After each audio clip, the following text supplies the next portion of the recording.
and welcome to Haunted Montreal's Spooky Story Sessions. I'm your host, Holly Rhiannon, and today I'm here with an update on the old Pointe Claire Hotel.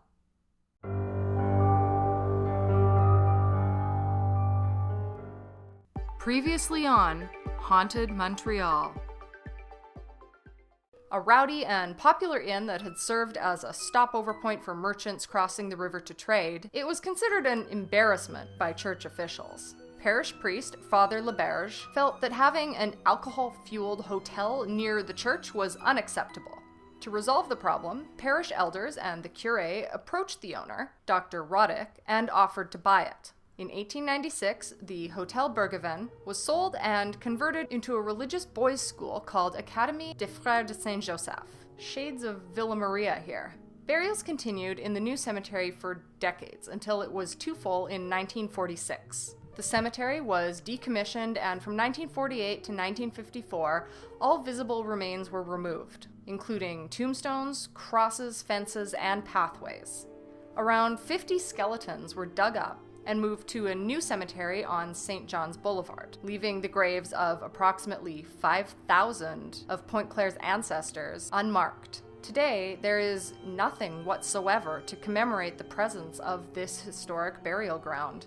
Just up the street from St. Joachim Church is Le Pionnier, the site of the haunting. Located on Lot 64, the rambling building was constructed as a hotel in 1900 following a fire that destroyed half of Pointe Claire Village.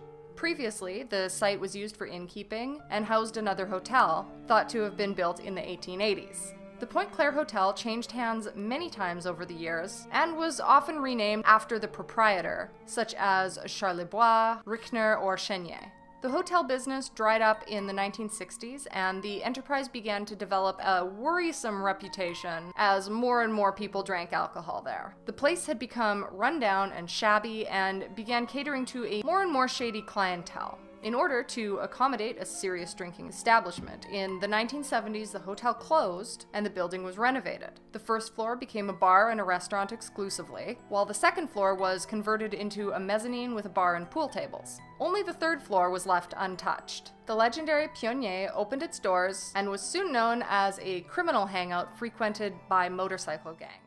When the topic of the third floor came up, the waitress was eager to discuss it. When asked if she had ever experienced anything spooky, the waitress recalled that once she had gone upstairs for some supplies, and when she reached the top of the stairs, she saw the shadow of someone entering a room. She approached and quickly realized that the door to the room which the shadow had entered was closed. Confused, she carried on to the supply room to finish up her task. As she was opening a box, she felt someone lurking behind her. She spun around and saw a dark form wavering in the doorway. The terrified waitress began to back away, but stumbled and fell over a box as the shadowy form continued to come into the room. The waitress feared that the apparition would advance on her, but instead, it turned and proceeded to walk through the wall, as apparitions do. The waitress also mentioned that she was not alone, and that other co-workers had also experienced similar inexplicable occurrences on the third floor.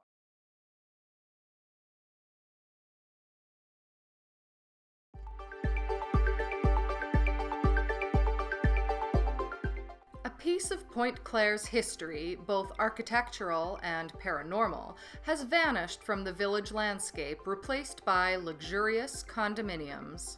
The old Pointe Claire Hotel, a heritage structure once known for housing popular bars like Le Pionnier and Clyde's, has been demolished. The site, long suspected to be haunted, is now home to a new development named Le Charlebois. The hotel's paranormal reputation was first documented by Haunted Montreal in 2015 and later adapted into a video by this very channel. The building had a long, storied past with numerous eyewitness accounts of unexplained activity within its walls. Controversy erupted in May 2018 when the owner Diane Marois announced her intention to sell Le Pionnier to developers. More than 4,000 residents signed a petition to try to save the building, but optimism was low. Previous demolition of heritage sites like the Edgewater Hotel and Maples Inn had set a precedent. The final night at Le Pionnier came on July 21, 2018, when the bar served its last drinks before shutting down for good. Demolition of the old hotel began in November of 2020. In its place now stands Le Charlebois, a 3-story brick building developed by Greg Kogel of Cobra Development. The complex includes 13 large condominiums and 4 commercial units. A 2-bedroom unit measuring 1,260 square feet started at $785,500. The building boasts high-end features like a gym, wine cellar, dog spa, and 24/7 concierge service. But even as new life moves into the space, questions linger about what might still reside on the land beneath. For decades, workers in the building described a shadowy figure on the 3rd floor, an oppressive, silent presence that seemed to watch and follow. One woman recalled being touched by an unseen hand and watching a dark shape vanish through a closed door. Others refused to go upstairs at all. One waitress described a terrifying encounter with a dark form that passed directly through a wall. These weren't isolated incidents. Over the years, staff shared stories of deaths in the hotel's early days, and a sense that the untouched 3rd floor held on to something the rest of the building didn't. Theories point to the nearby former cemetery, now forgotten beneath an empty field. Once filled with thousands of Pointe Claire's earliest residents, including the daughter of Canada's first female saint, it was quietly decommissioned in the mid-20th century. Some speculate that the spirits of the forgotten dead, disturbed by the presence of rowdy inns and bars near sacred ground, may have never truly moved on. Whether the dark presence was rooted in the land's past, a guest from the hotel's early days, or something older, we may never know. The hotel is now gone, replaced by brick and luxury. But if the dead were angered once, what's stopping them from rising once again? I'm Holly Rhiannon, and this has been a Haunted Montreal update. Signing off for now, but I'll see you in 2 weeks.